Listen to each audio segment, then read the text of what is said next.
Salvete discipuli. We are getting started with our reading of Daedalus and Icarus today. We're going to do lines 183 to 187. You can find a copy of the text as well as some grammar videos that I'm going to mention in a few minutes to help support you here as you're reading. And you should be able to take some notes and you'll end up doing an assignment on Google Classroom after you're completed. Before we dive into the text, though, I want to establish some of the themes that you're going to see in this text. So with Daedalus and Icarus, we want to talk about what happens when humans do things that are beyond human abilities. In this case, we're going to be talking about flight. Number two, what is supposed to be the appropriate relationship between a father and son? And we're going to talk about how maybe the relationship between Daedalus and Icarus is not what the ancient Greeks and Romans would have thought was appropriate between a father and a son. And then finally, how do human flaws contribute to their downfalls? So we're going to be looking to see how the downfalls turn out in this text as well. All right, as I mentioned earlier, we have some recommended grammar review topics. You guys are going to see the objective genitive and the potential subjunctive in today's video. I will mention a little bit what's going on with those as we come up to them. But if you want a little more background, a few more examples, you can check out the grammar videos that I've posted for the week and find those there. All right, a little more background information on our text before we get there. If you want the full story, definitely go check out my Who Was Ovid video, because I'll tell you the whole backstory to Daedalus and Icarus. But suffice to say, this is taking place on the island of Crete, right? After all the events of Theseus and the Minotaur and everything. And specifically, it's taking place in the city of Knossos, right? Sometimes you see it spelled with a C, like here. Sometimes you see it spelled with a K, which is actually a little more accurate to the Greek. There was no C in ancient Greek, just a K. And that is one of the major cities of the Minoan period on Crete. Other famous landmarks can be seen on this map here. And for those of you who aren't quite sure where Crete is in the Mediterranean world, you can see it on the map in the upper right corner. You see mainland Greece over here, right? Where my cursor is now is Sparta. Over here, that's where Athens was. And of course, the Macedonians, Alexander the Great, came from up over this area. But Crete is down here in the red. That is the island, and it's the largest island in Greece. Still is. All right, so that's where we are, and now just our characters. Actually, first, Knossos. So this is what the ruins of Knossos look like now.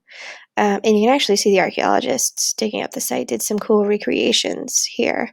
So you can get a better sense of what it really looked like and what color it really looked like, because everything was painted, but time has worn that away. So everything else in here, this would have been painted. It wouldn't have looked this like dusty brown beige color, but everything would have been painted like it is up here. You can also see the edge of a wall painting here, a fresco, that depicts a bull. As we know, bulls are important in Cretan society. And you can kind of get an idea from this picture of where the idea of the Minotaur and the labyrinth might have come from, because you've got all this bull imagery everywhere. And if you look at this, this is a maze in itself, right? This is a very windy, labyrinthine site, multi-levels. It's crazy. So you can kind of get a sense of where the idea of a labyrinth would have come from. So it's not too far of a stretch. You get a couple creative people together. Next thing you know, you've got a Minotaur.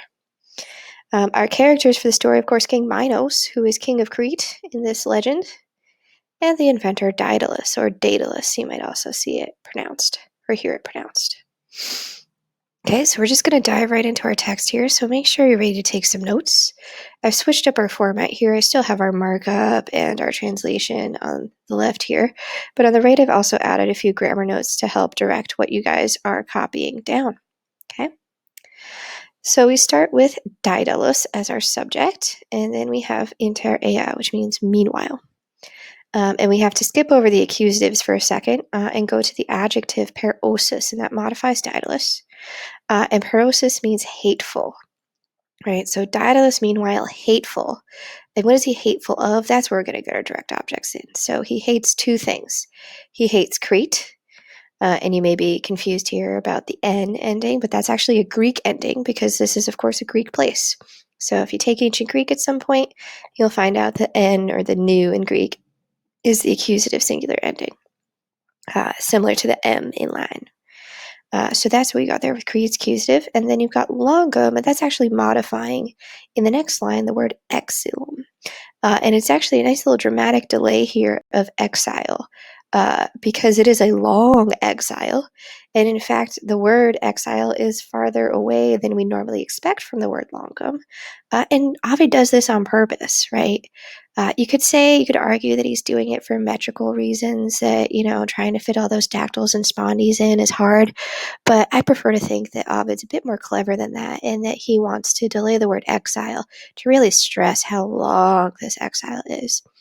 When we have the end of a phrase delayed into the next line, we have a technical term for this. We call this enjambment. So this word is enjambed in the next line for dramatic effect. So again, our translation so far: Daedalus, meanwhile, hateful of Crete in his long exile, and he's talked to us, he's touched. This is a perfect passive participle. Touched or like influenced or affected. We have an ablative of means, amore, by means of, or by a love, right?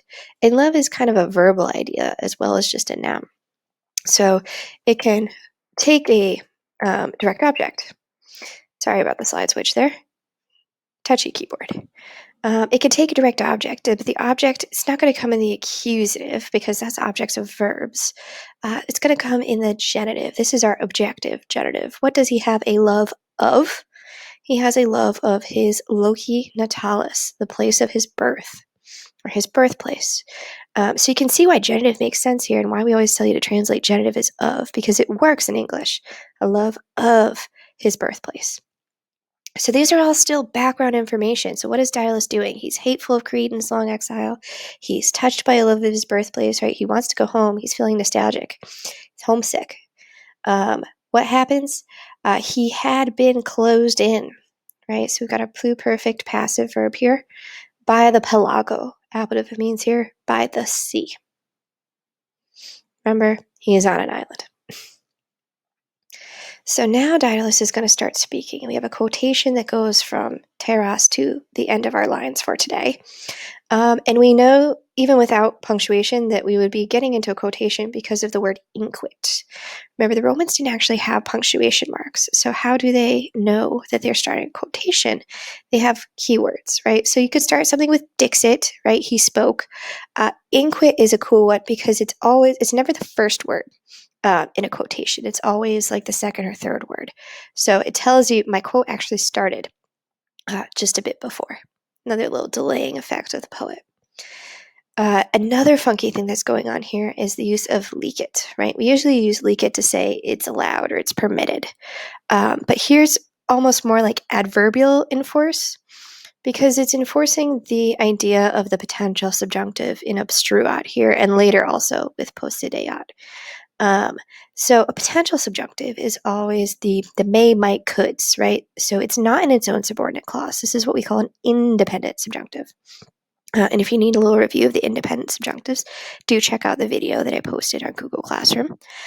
So we kind of want to translate licet just along with obstruat. So he may obstruct. So just to clarify who all our he's are, right? He spoke, he said, and that's Daedalus. He may obstruct, and now Daedalus is talking about King Minos, because Minos is the one who has the power here. So he may obstruct the lands and the waves. And then we want to translate the et here. And the et here is less of an and more of a but. It's kind of got an adversative effect here. But certainly, Kerte, the Kylum, the sky, Patets, lies open. Then he says, Ibimus, we will go. This is the irregular future first person plural of eo ire, to go. Remember, the we is Icarus, right? Daedalus and Icarus. He wants to rescue his young son as well from this exile. So he says, we will go Ilak, by that way. And Ilak here, it looks an awful lot like Ile, because that's what this is coming from. All right, so he's going to try to travel by the sky. And he has one more concluding thought on that, right? And again, we've got some potential subjunctives with omnia and possideat, right? So possideat here is a present subjunctive. EA gives that away. So he may possess omnia, all the things. This is our neuter accusative plural. And then we're missing a but you kind of want to put that on there, right? So feel free to put it in there, but put it in square brackets. But Minos, who's our new subject now, and now that OS looks like an accusative ending, but this is Greek again. OS is actually the equivalent of US in Greek. So Minos does not possess, so now we're in present tense, indicative, the aera, the air, right? He cannot stop me from going through the sky. So Minos has all this power. He can control land and sea, but he can't control the sky. So that is his plan. He's going to come up with a way to fly. All right, if you need to take any of the notes down, hit pause here, make sure you've got the translation and all of that. And when you're ready, go on to the next slide. Hit play again, go on to the next slide, and I'll tell you about your assignment. So your assignment, guys, is on Google Classroom, as you are used to by now. There's a Google form on Daedalus and Icarus lines 183 to 187, so go ahead and submit that there. Use your notes. Feel free to check back on the video. Feel free to check out the grammar videos that go along with this that I posted. And good luck.